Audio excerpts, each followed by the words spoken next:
Well, good evening. Welcome to this episode of the Draft Professor 800. Joined with Steve and Matt. This is a Big Ten show.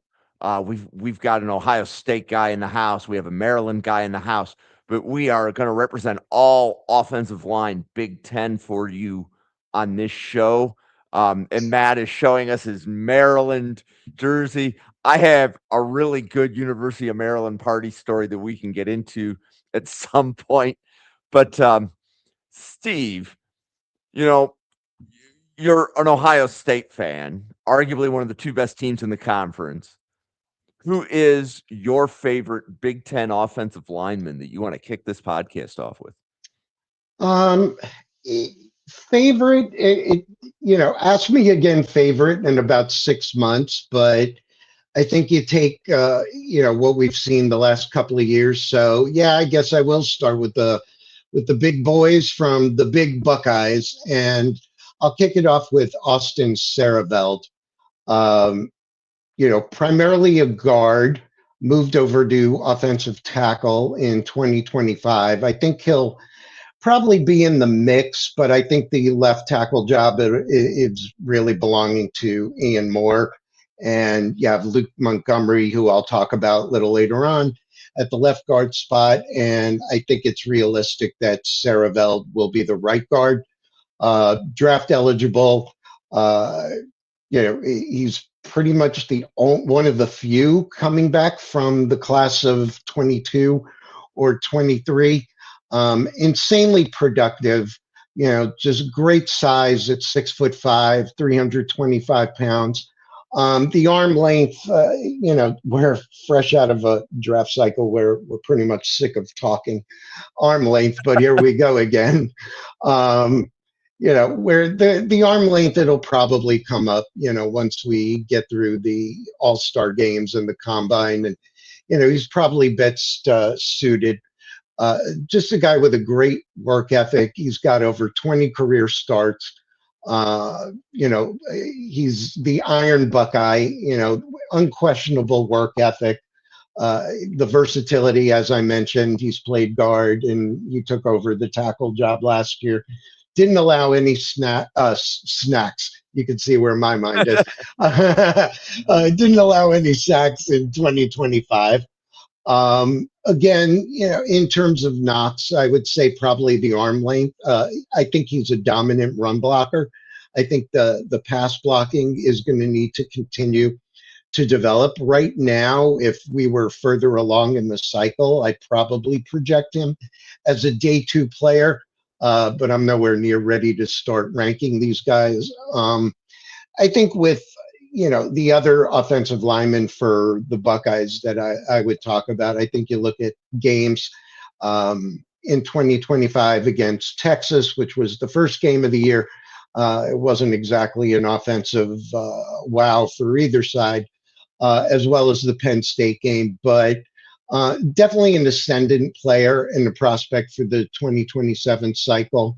Um, just the frame, the run blocking, as I said before, he is a captain. It's kind of a championship pedigree with an arrow pointing upwards for him. But we'll see what happens as the season goes on. But yeah, he's probably my favorite, I think, out of the guys that I'll be talking about tonight. And Matt, where do Yeah, you want to take the offensive line conversation? yeah, look, I think when we talk about the Big Ten, most of those guys that are at the top of this conversation were already covered by the last podcast that discussed Iowa, Oregon, Michigan, those programs that are known for making really good offensive linemen and top prospects. I think most of the top guys in the Big Ten are in those programs. Now, I think if I'm going to go with my top guy, we all kind of divided this into watch lists. I'm going to take somebody off of Steve's watch list who I think is going to come in a big way this season. Elijah Page from USC was a 4-star, really, really, really good athlete who would be the top available guy, I think, of the people we've mentioned. Really, really big frame, really long, has a lot of upside. He had a really big injury last year that knocked him out for the rest of the season. But he won the starting left tackle job last year. He's going to win it back again this year. USC is one of those offenses that consistently is producing NFL caliber players. Lincoln Riley's offense really projects well to what the NFL looks like. So I think Page is that type of guy that's going to translate to the league with his frame and his well-rounded ability to play. I could see him going in the top 100 with a good season this year, and he stays healthy. Yeah, so I have Elijah Page at USC as a redshirt junior. Is that what you have as well? Correct. Yeah. Yeah. 6'7", about 315 pounds. Yeah, he's probably in that day two conversation, I think. Although, I mean, he does have 2 years of eligibility. But yeah, Matt, you hit it nail on the head. I was looking forward to talking about him, but you must still be in mock draft season because you sniped me. But that's okay. Yeah, look, he looks like he's thinner than what he's listed at on ESPN and on the USC site. He's listed at 325, which is really impressive size for somebody like that who moves the way that he does. So that was definitely somebody who impressed me. He caught my eye earlier before we started this when I watched some of the USC guys from last year's class. Multi-sport athlete. I mean, really, the only knock was the injury on him. His run blocking did regress last year versus where he was in 2024. But, an incredibly disciplined player. I mean, no penalties in 25. He only had a couple, I think 2 or 3 in 2024. And he's just got, a very solid anchor, to protect Mayava's blind side. Yeah. Yeah, and USC's offense is going to have to score points because we know that their defense doesn't typically stop too many people. So. Yeah, Lincoln Riley can put points up, but then he hires defensive coordinators who are lost on the sideline looking at the wrong side of the play sheet. Okay, and with that, before we start dumping on some of the teams in the Big Ten that we may not care for as much, Steve, where do you want to take the conversation for offensive line next? Yeah, let's see. Who did I have next on my list? Because, like I said, you know what? I'll stick with Ohio State. I'll jump around, and we'll go to Luke Montgomery. I mentioned him before, so see him as the left guard. Assuming 6'5", he's around 310, 312 pounds. He's a local boy. He was born in Findlay, Ohio. Very highly ranked. He's the third returning starter along Saraveld.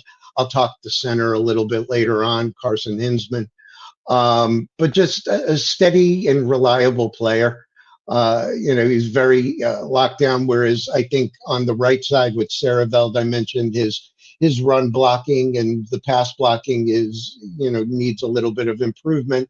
I think for Montgomery, it is a strength. However, he's got a lot to clean up. He has allowed a lot of pressures, a couple of sacks, but his true pass sets are fundamentally sound. Big jump in his production from 24 to 2025. Again, I mentioned before, I would look at the Texas game last year as well as Penn State. Another multi-sport athlete, played basketball. Gotta love these big boys playing. He actually also had played tight end a little bit in high school. Just has good natural lateral movement, and his feet are good. Huge amount of athletic upside. 2-year starter. So Montgomery was my number 2. Matt? So do you think Padilla wins the center job for Ohio State next year? No. Who do you think's the center for them? You mean after should Hinsman when Hinsman comes out? You mean? Yeah. Yeah, it's probably Padilla. Yeah, I'm looking at my chart. Yeah, he's the most likely. Yep. Okay. Yeah, I had him listed, but I figured he was. They were going to fight for that job at some point. I don't know. I think I don't want to. I think Hinsman is pretty much a lock for it. I mean, I would be very surprised if he's not in the running for a Remington Award. come the end of the season, just thinking of the Big Ten. You've got him, you've got Lalaolu, who I love, at Oregon. But yeah, I think the job is Hinsman's, and then it goes to Josh Padilla. Okay. I'll move on to one of the programs that I was kind of impressed with the upside of their offensive line, but their production was terrible. And then they made a lot of changes this offseason to kind of account for it. But in Nebraska at left tackle, they're going to have Elijah Pritchett, who I think everybody should keep an eye on, was one of the top prospects in the nation when he came out of high school. He was a 5-star recruit to Alabama. He has experience playing both left and right tackle, which I think becomes valuable when you get outside of these like first and second round guys. If you're in the third round of the draft and you're able to pick up a swing tackle who is able to come off the bench and consistently be a reliable player for you, that's really valuable. So I really liked what I saw from Elijah Pritchett at both sides of the line. He's 6'6", 325 pounds. That frame is going to play at the NFL level again on both sides of the line, regardless of where he plays. I think he has easy potential to be a starter in the NFL. That showed up when he was in high school. It showed up when he was starting in Nebraska, and it's going to translate to when he becomes the left tackle this season, their consistent starter. He's got to protect Anthony Calandria, and they made a lot of changes to that Nebraska offensive line because they struggled pretty immensely last year, but I was really impressed with what I saw from Pritchett. Nice. Steve, what's next? Yeah, so I'm going to jump over to the Spartans. So that's Michigan State. I want to talk about Trent Fraley, their center. Go through the profile with you. So he's about 6'1", 6'2", 305 pounds.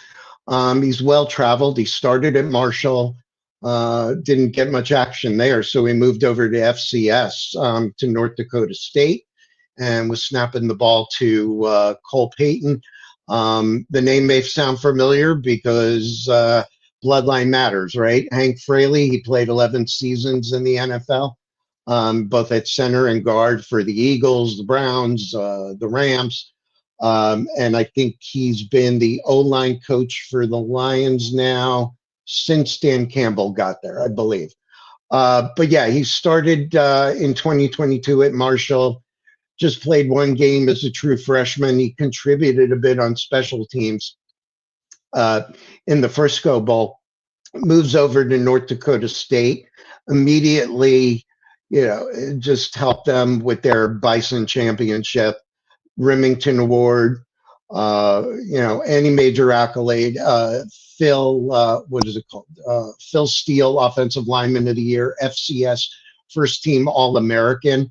Pass protection, definitely a big strength. It's literally his calling card.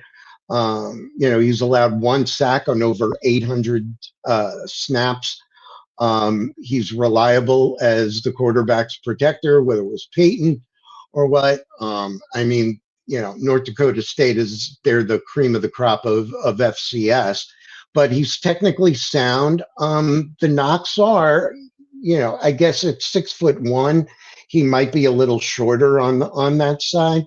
I'm not the biggest fan of centers that are over, say, 6'5". I think it kind of jiggies up their pad level and whatnot.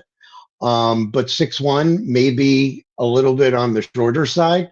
Probably be one of the smallest in the Big Ten. And you look at now how he's going to handle the competition in the Big Ten. Coming from FCS, not a lot of zone stretch. North Dakota State, they run a lot of zones. That was sort of their identity, downhill power, play action. But with Nick Sheridan in Michigan, they kind of sort of eat in the outside zone. And so we'll see how he fits that. But he's an intriguing player. He's got 1 year of eligibility remaining, so we'll see what happens. I would probably put him right now as a late day 2, early day 3, but he's one of the bright spots for Michigan State, one of the several Big Ten teams without a lot of bright spots. Well, and it's interesting, right? Because everybody was saying Matt Golban stood out in that Michigan State offensive line last draft cycle. Yeah. And there's there's a few Michigan State names being dropped on the offensive line side for this cycle, but we might be discussing a few more of them. But Matt, Yeah. where are you going to take the conversation next? Yeah, I was going to say Connor Moore is also worth a Mhm. mention on that Michigan State offensive line, who I'm sure we'll talk about later. Yeah, for the next offensive lineman, we're going to go to the elite offensive line school in Maryland, which is where this guy does not play. I'm going to go to Indiana, who won the national championship. They didn't win it for no reason. They have a really good front five group of guys, and in absolute Indiana fashion, they're all undersized, not quite high recruited players who are just really, really good football players. So I know there was a lot of focus on Carter Smith and his return to school, who I think is the first person that's worth a mention. He is the left tackle for Indiana. He was kind of the anchor for their offensive line. I felt like he was a pretty good run blocker, got really low, really was able to clear out lanes at times, had more strong than he was powerful, which I think is an important thing to mention. He's not going to be a guy that's a mauler in the run game, and he moves pretty well. Now, he lacks length, and again, we have talked ad nauseum about the length of offensive linemen and how much that matters. So I do think Carter Smith could have to move to guard at the NFL level, and there definitely was a conversation about that when he was eligible last season. But he will return to the championship Hoosiers and will play a major role for them. But the guy who I also really wanted to mention, who really caught my eye, I think has kind of flown under the radar. Don't know that he comes out in the draft this year, but he is eligible and will be a coveted player. Adeomola Ajani, which is he played guard for Indiana last year because they had Benton, Khalil Benton at right tackle. He now will kick out to right tackle, which is where he played in high school. He's a bit small to be an offensive tackle. Same deal with Carter Smith. He's 6'4", 301 pounds. So a pretty undersized offensive tackle, but another guy who is really strong. He sealed well. He had good power in the run game. His anchor is so strong, you rarely ever saw him getting pushed back at all. I absolutely was shocked when I looked him up, started to write down his, demographics, I guess is the word. I'm looking for the word that I'm going for here, but his size, I guess. When I was writing down how big he was, I was really surprised to see 301 pounds. He really moved people at times. His ability to just lower his drop low, get into the chest of the player, and use his power was really impressive. So I think those two guys, those two tackles, are worth a mention. Drew Evans and Bray Lynch are also going to be starters in the interior of that offensive line. Indiana's going to probably have four guys who end up getting a shot at the NFL level. Whether they get drafted is kind of a different question. Lynch and Evans are probably priority free agents on as of now, but we'll see how they play. I think that Ajani and Smith are the guys that I would keep my eye on, and Ajani projects as a really good guard in the NFL. Nice. Love that. So basically calling out 4/5 of the Indiana starting offensive line. Yeah, Joe Brunner, who's going to be the other starter for them, was a huge transfer pickup for them when he came from Wisconsin. So you got five guys there who all could be NFL players. Whether they're NFL players next year is a different question. I have to imagine that Ajani will return with a lot of these guys probably going pro, and he may look for a bigger role if he's able to kick to left tackle, but I think he plays guard. Yeah, so I see 4 redshirt seniors and 1 redshirt sophomore. Is that what you see? Yeah, Matt? yeah. Ajani's going to be the sophomore, and then Lynch, Evans, Brunner, and Smith are all going to be seniors. Okay. Steve, we just covered the national champion Indiana Hoosiers, and I probably need to say that a lot on a Big Ten podcast with you just because I can. But where do you want to take the conversation next? Yeah, Matt brought him up before. I'm going to stick with Michigan State, and we'll talk about their right tackle. So Connor Moore, he's a redshirt senior, 6'6", about 311 pounds. Another FCS transfer. Moore spent 3 years at Montana State. So moved over to Michigan. Intriguing prospect. He's another Michigan one. State, right? Michigan State, yeah. Came from Montana, though. See, Michigan's living in your head. You can't let that happen as an Ohio State fan. wrong one. I don't have a problem with the color green. It's the Yeah, color blue that this is like the Naval Academy, and when I used to work at the Naval Academy's athletics department, and they would say, "Go Navy, beat Army. We already beat Air Force." So Oof. that's how Ohio State feels about Michigan State. And it's like, go Ohio State, beat Michigan. We're not worried about Michigan State. Yeah, well, only January matters. I don't know about Yeah, November, but right. returning starter, high floor. He's another one. Like I said, he's the right tackle. I think he probably projects better as a guard. He's got the multi-position experience. He's played some at left tackle, some right tackle. He's done a little bit at the left guard spot. It's not theoretically, given the amount of snaps, a ton of versatility, but I think it could matter. His run blocking is really solid. He's been durable. In terms of looking at his traits, you don't want to go and watch the Penn State game from last November because between Denis Dennis Sutton and Zane Durant at Penn State, they had their way with him. If you want to see production, you have to go back to his FCS days and take a look at a game against Youngstown State, where he really held his own. But again, yeah, he really did get exposed against that Penn State D line. He did allow a lot of sacks, 6 sacks. So not ideal. I think a lot of it is just the instability of what position. His frame is good, right? 6'6", 311. I mean, that's good size for an NFL offensive tackle. But I'll talk about Ben Morofsky in a little bit, and he's 6'7", 340 pounds, and sometimes that extra weight and that extra inch or so does make the difference. As always, it's going to come down to the arm length. He's projected to be about 32, 33-inch arms, but it's a little soon to really know that. But he spent 3 years at left tackle and slid over to the right. A lot of times, I think we all know you slide inside rather than flipping to the opposite side. But I definitely think he's an intriguing guy.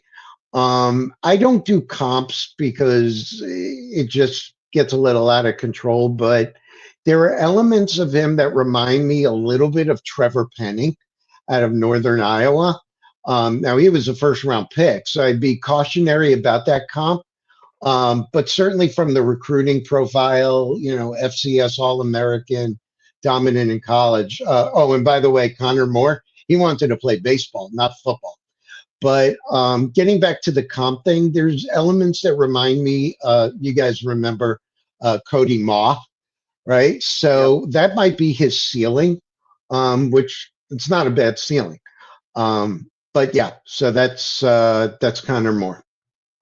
Yeah, Cody Mock was Jennings Dunker before Jennings Dunker with that hair and all that good stuff. I remember that's what everybody was talking about at the combine and all those events with him. I'll never forget that. Yeah, and with Michigan State, I think there's potential there, and you're going to see a lot of FCS guys on that Michigan State roster. They brought in a coach from South Dakota State 2 years ago, and so that's he brought a lot of that FCS talent with him. There's a lot of South Dakota State talent on that roster, and definitely is those FCS players kind of gravitated towards him.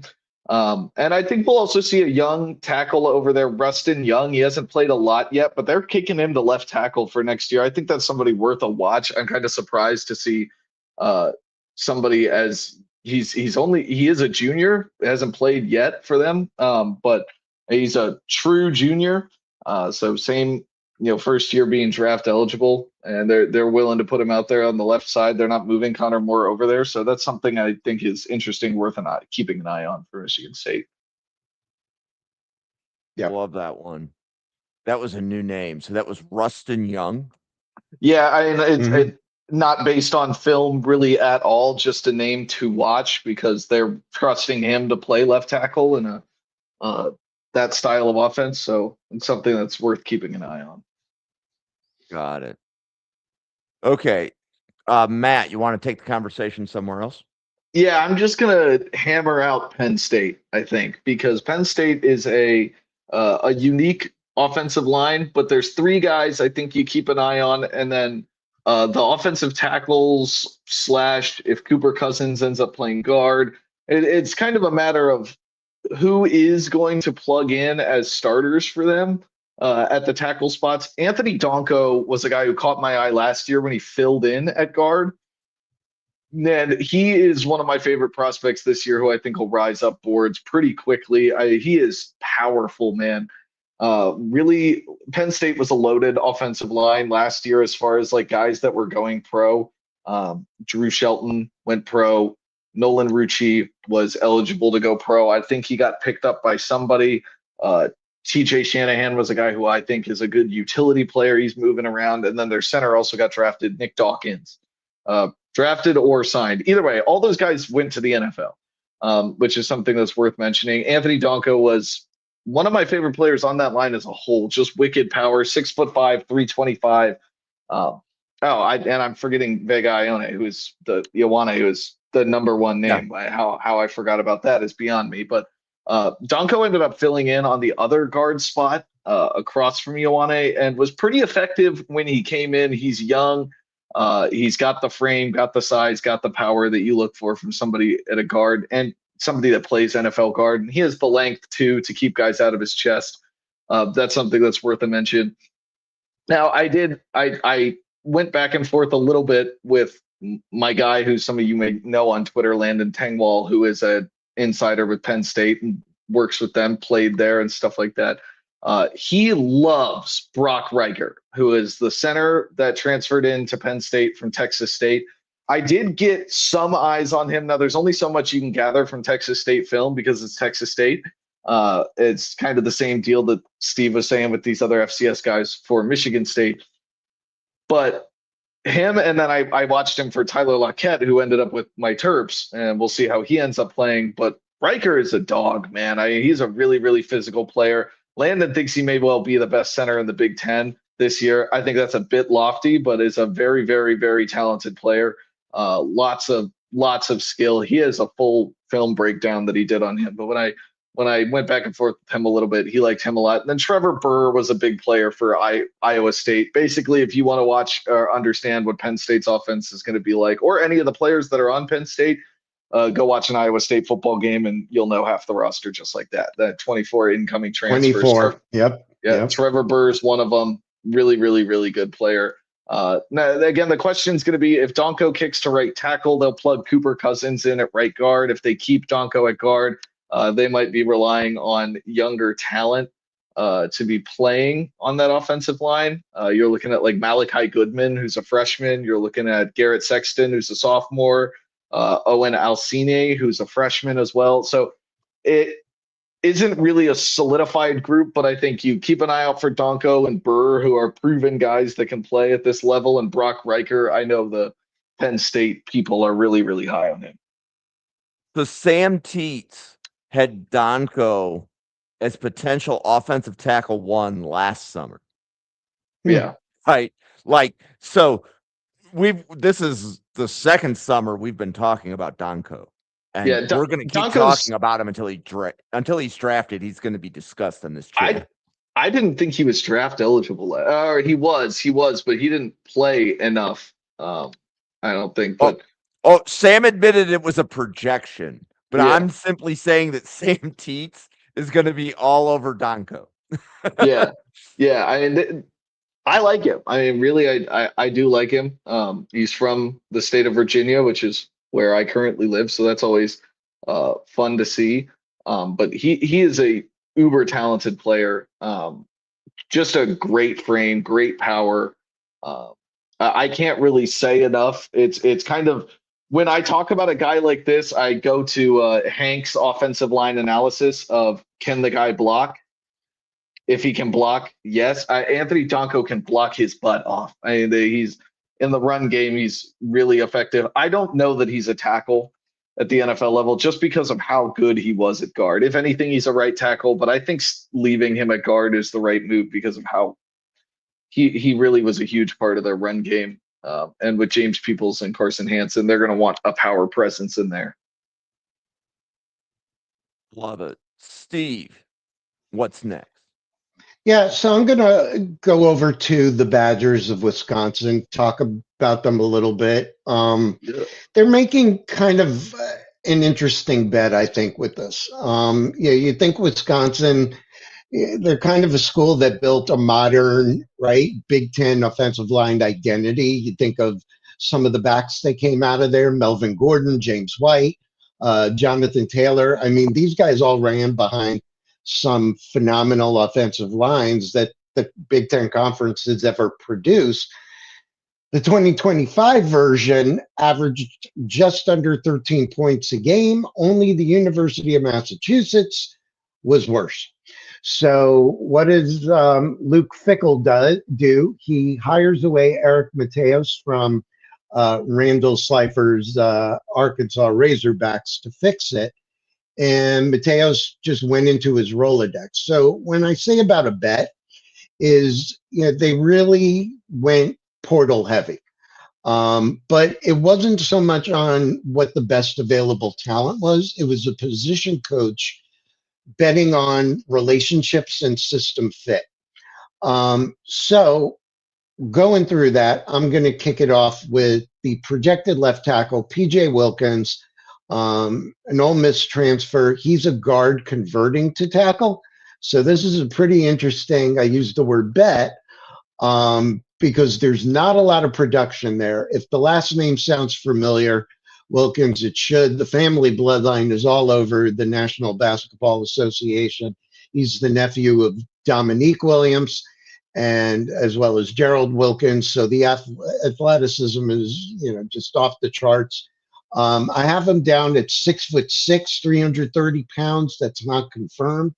So, I mean, he's a big boy. He's a large man. But this is where the bloodline and the athleticism, this is going to be where the rubber meets the road. He has 2 full years of eligibility remaining. I think he's going to need them. The pass sets leave a lot to be desired. The run blocking is a little bit more solid. He's transferred a couple of times, as what we see more and more nowadays. But you don't find a whole lot of meaningful tape at this point. But I do want to bring him up because I think it's an interesting name to watch, given that guard to tackle conversion that's going on. Because right now, we don't have any college tape to support it.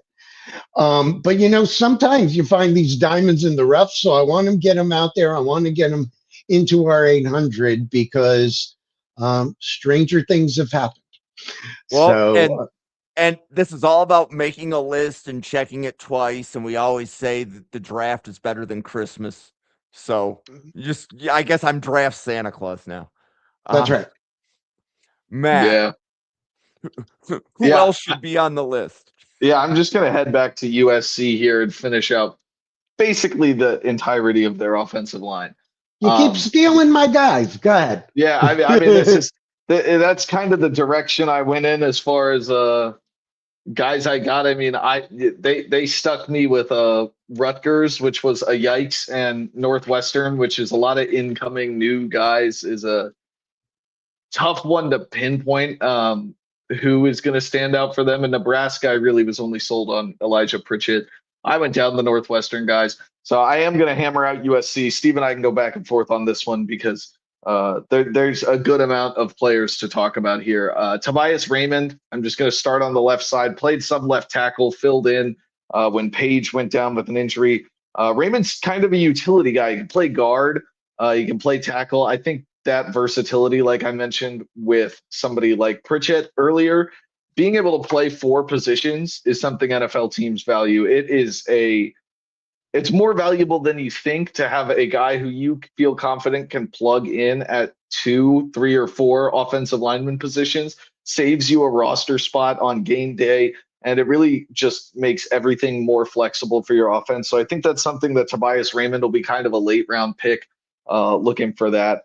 I really like Delani Noah, who has a ton of power, really compact, kind of reminded me of Anez Cooper from last year. where he's just this low to the ground mauler type of guy. He just moved the people in front of him. And has that like Samoan hair that you like to see from a guy who is just moving dudes. I enjoyed watching him, admittedly. And then Justin Tawanu was a really strong run blocker, played right tackle, probably will play right tackle again this year, unless their top recruit, who is Kenyani Page, beats him out for the right tackle spot. He will play for it. He's a top 10 recruit in the nation. That's a big name to bring in. Lincoln Riley has never shied away from playing top freshmen when they come into his program, so don't be surprised if he does. Don't be surprised if there's been some chatter that he could win the job, Kenyatta. Yeah. Yeah. All right. So before you steal any other USC guys, did we? I don't remember. Did you bring up Killian O'Connor? I was no? that was coming next. I kind of stayed away from center, and he had that injury last year, so that was worth a. He did. I mean, I'll start with, okay, so he's a redshirt senior, 6'1", just under 300 pounds. Interesting, I guess, from a human interest standpoint. He arrives at USC in 2022 as a walk-on with 0 Division I scholarship offers. Grew up as, given the name Irish Catholic, Notre Dame. He decommitted from his family's alma mater. His father was a walk-on. His grandfather was a walk-on. 3 generations of tradition. Lincoln Riley surprised him back February of last year with a scholarship. Really interesting. You mentioned the injury. He is not allowed a sack in his college career. His run blocking is a little bit ahead of his pass blocking. But given, the gap to zone thing that Riley likes to do, it works. Position stability. He is a true game manager. He does an excellent job with setting the calls, identifying the mics and everything. Again, 6'1", a little on the smaller side. We only have one season, a starter, because he was backing up over and over and over again at the position. But yeah, intriguing. If he can bounce back from the injury, I think he's a guy that could potentially give Hinsman and Lalaulu, a run for their money in there. Yeah. There's a really good group there at USC. I mean, that offense is going to be strong. They have the best freshman recruiting class in the nation, and it's not all that close. So Lincoln Riley's investing in young talent. I've said for a long time that I just think Lincoln Riley should bite the bullet and move to the NFL with the way that he calls plays. But outside of that, I actually don't think he'd be successful. I think it would wind up like what was the Arizona Cardinals? I can't think of it. He was the head coach. Kingsbury. Yeah. Hey, yeah, I don't know that it would work. I'm going to tell you that I have the same feeling about Cliff Kingsbury, where I don't know that he's a head coach at the NFL level, but I did feel like Cliff Kingsbury was a good offensive coordinator for the Commanders. And Commanders fans that I know that were around here were pissed to hear Ron Rivera let him go for a new guy like David Blau. Kingsbury will be another offensive coordinator, and he's a true QB whisperer, kind of like Lincoln Riley is, where it's like you get a developing quarterback, he gets his hands on him. Is he with the Rams now? Yeah.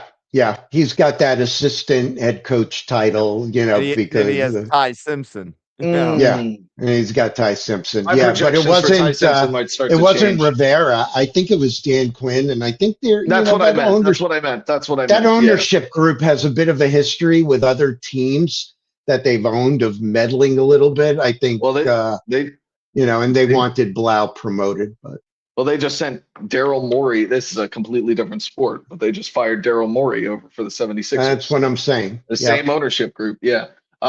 Anyway, I'm going to bite the bullet because nobody else wants to. And somebody in this call, Jim, subjected poor Hank to the torture of watching University of Maryland football / offensive line play. I'm going to start. It's terrible. There are some NFL potential PFA pickups for my Terps, and I think that, I mean, the best guy you're going to find on the Maryland offensive line is going to be Talik Laquette.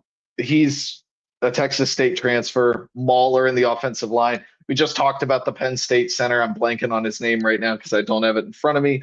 But the two of those guys next to each other with Laquette at right guard and him at center, they were really strong. Really strong. Maryland's run game sucks. It sucked last year. It was terrible. It was abysmal to watch. DeJuan Williams was dying in the backfield. Poor Nolan Ray was getting his butt kicked at the same time. And Iverson Howard was a freshman fighting demons with people in his face last season. So hopefully Laquette can kind of bring a bit more of a power presence. Mike Loxley is not all that detailed in his run play design, is about the nicest way I can put up is an idiot when designing run plays. And so Laquette kind of brings a straight up, like, go block that guy and move him type of play style that I think is needed on the Maryland offensive line. Michael Hershey's a veteran center. He's good enough. He's Michael Hershey. He gets it done. I'm not going to call home about him. Ratrell Perry, the left tackle, is somebody that's just worth a mention. Played pretty well at left tackle last year, and is an athletically gifted player, but kind of still has a ways to go. He transferred from a small school, and I'm blanking on exactly which one it was. But 6'5", 315, really stocky, has a good anchor, pretty decent run blocker. And so I think that's somebody that's worth a mention. And then Maryland's just loaded with young talent. We're not going to talk about Maryland and talk about draft eligible players this year. We'll be talking about guys that are eligible next year, and maybe some that are eligible in the year beyond when we start talking about edge rushers. But Amari Hills is somebody that's worth a mention. He's a kind of might plug in and start at left guard. And Jalen Gilchrist was a big recruit to Maryland alongside Malik Washington. Did not end up playing last year, dealt with some of an injury. He is going to compete for an offensive line spot. He could compete for the right tackle spot with Carlos Moore, or he could compete for the left guard spot with Amari Hills. So we'll kind of see what ends up with him. But I think Jalen Gilchrist, as far as, like, if there's anybody that's a breakout candidate on the Maryland offensive line, which it is not hard to break out, I think my uncle on my dad's side of the family could probably crack the Maryland offensive line at this point. But Jalen Gilchrist, Ratrell Perry, and Tyler Laquette are the guys I'm keeping my eye on, and Michael Hershey will have a great career playing in Canada. You guys are doing a great job of going over the offensive line prospects in the Big Ten. Steve, is there another place we need to have a Big Ten offensive line NFL draft conversation? Yeah, let's keep our eyes on, also with Wisconsin, Austin Koecki, their graduate transfer center who comes over from Oklahoma State, 6'4", 311 pounds. Mateos, the O-line coach for the Badgers that I mentioned before that came over from Arkansas, he called it the most important thing that they did. 247 Sports considered Koecki one of the top centers in the portal. It's going to be an interesting story.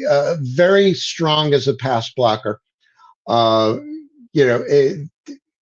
Let's forget for a second the fact that I think Oklahoma State was 1-11. Not exactly auspicious, and there are some names we have to be paying attention to out of Oklahoma State now, but the frame is very functional for an NFL center. Right now, if I had to predict it, I think he's probably a mid to a late day 3.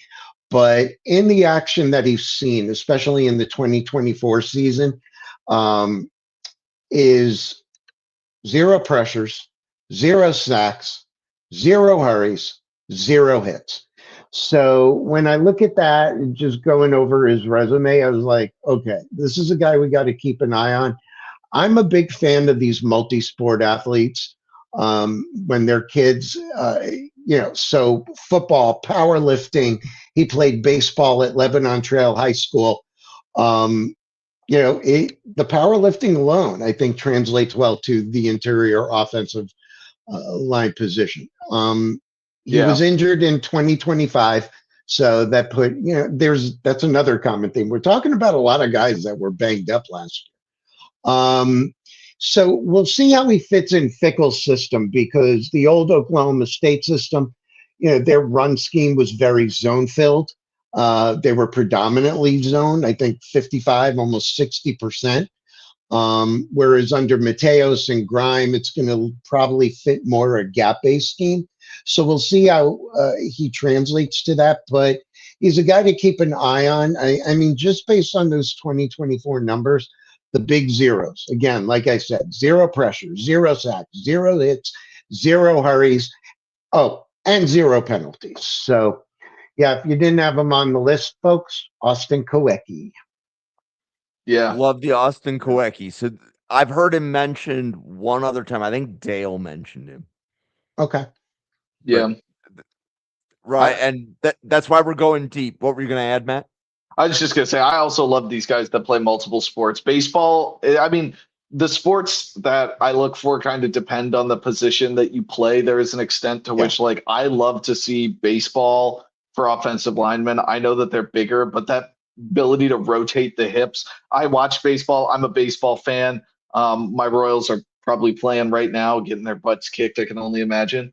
But actually, no, we're playing the White Sox. We're probably good. But anyway, he's that ability to rotate the hips at baseball really requires you be in tune with the entirety of your body. I mean, everything has to be kind of in sync. That's really necessary on the offensive line. I love to see that. Love to see wrestling as well.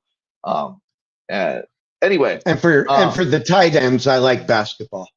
Yeah, basketball for sure. Love basketball for the receivers too, just that burst off the line. But I also love track. I like to see guys that ran track. It's good for just teaching you how to use the muscles in your body to get more speed. But regardless, I'm going to take one more shot onto the Illinois offensive line, which I did get to watch. If you're an Illinois fan out there, you know the state of the Illinois offensive line last year. If you're not an Illinois fan, anybody that was on the Illinois offensive lineman last year, with the exception of about one guy, has two employment opportunities. They can work at Kmart, or they could join the University of Maryland Terrapins. And the guy that I kept my eye on, who I was really impressed with, was Brandon Henderson. Really, really big dude. Really big dude. I think it's something like 335 pounds. Yeah, 6'5", 335. Just a mammoth of a man. Moved people really well. Really takes up space as a pass protector. You're not going to have great technique with his movements, and he can't hold. He doesn't have great length. It's good enough for a guard. Not going to really play at tackle. But I mean, 335 moves people. He anchors down pretty well. His feet kind of get off, and sometimes he can be stunted easily. And he's not the most agile guy getting to the second level. Just your bare bones power guard. He's just a big dude, man. I think that kind of held its own on the Illinois offensive line. Wasn't somebody that was going to take over the game, but they really just needed an anchor to an offensive line that was completely lost last year. I mean, they got two transfers and another maybe two new starters. So Henderson may be the only guy returning. So who were the Illinois offensive linemen that you called out there? Just Brandon Henderson. Got it. Yeah, you were not going to catch me calling out any of the other guys. Geske went pro, and then it was a crapshoot from there, man. They're probably going to push Zafir Stewart into the starting right tackle role with potentially. I know Christian Martin they brought in as a transfer, and they brought in a transfer center, and so they may look for a younger guy like Stewart to start at tackle. But as a whole, it's Brandon Henderson and the wish and a prayer after that. So, Steve, any more offensive linemen that we should be talking about for the 27 or the 28 NFL drafts? Yeah, so let's go back to Ohio State, and I'll talk their starting center, Carson Hinsman. He's a fifth year, 6'4", 300 size. Love that profile.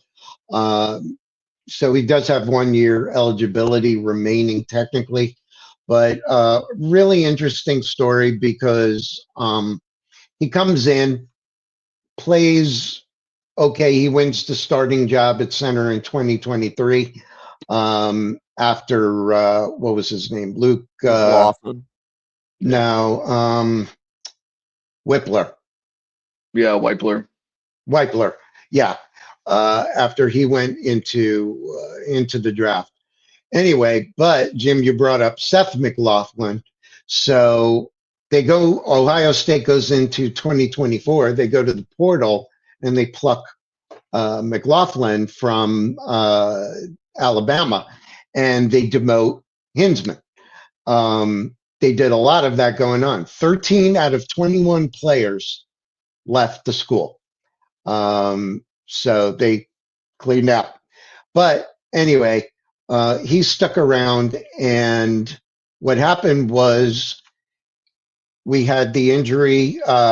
Matt, okay, I'm really getting old. I start forgetting names. Matt, your left tackle for the Chiefs. Isaiah Simmons, baby. I love that guy. Not Isaiah Simmons, Joshua Simmons. I love Josh that guy. Simmons. Thank you. Right. Yeah. So late 2024, how everything played out, because Josh Simmons, the left tackle, suffers a season-ending injury. Ryan Day, he moves Donovan Jackson from guard to tackle. It opens up the left guard spot. Hinsman comes in off the bench and guard, played amazingly well. Amazingly well.